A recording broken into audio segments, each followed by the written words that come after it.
প্রধান উপদেষ্টার প্রেস সচিব শফিকুল আলম জানিয়েছেন, আসন্ন জাতীয় নির্বাচনে মনোনয়নপত্র দাখিলে কোথাও কোনো ঝামেলা হয়নি। স্মরণকালের সবচেয়ে সেরা নির্বাচন হবে বলেও দাবি করেন তিনি। রাজধানীর ফরেন সার্ভিস একাডেমিতে এক ব্রিফিংয়ে এই তথ্য জানান তিনি।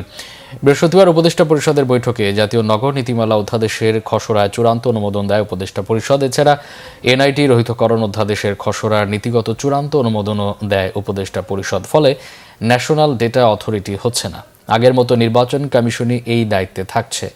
এছাড়া বেসরকারিভাবে হজ ব্যবস্থাপনাকারী এজেন্সিগুলোর অনিয়ম কিভাবে আইনের আওতায় আনা যায় তা নিয়েও আলোচনা করে উপদেষ্টা পরিষদ।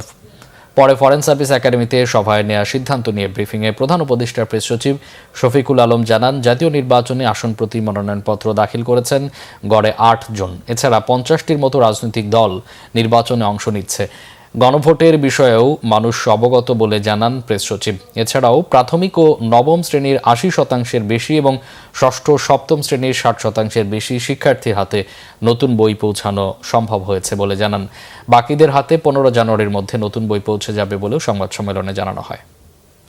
এখন বাংলাদেশের 90% লোকই যারা আন্ডার এজ তারা ছাড়া সবাই কিন্তু সোশ্যাল মিডিয়া ইউজ করেন, অনেকেই ইউজ করেন এবং তারা দেখেন যে ফলে সোশ্যাল মিডিয়াতে কিন্তু এটা পুরোপুরি সবাই দেখছেন যে কীভাবে গণভোট দিতে হবে, কোন ইস্যুগুলো নিয়ে গণভোটগুলো হচ্ছে।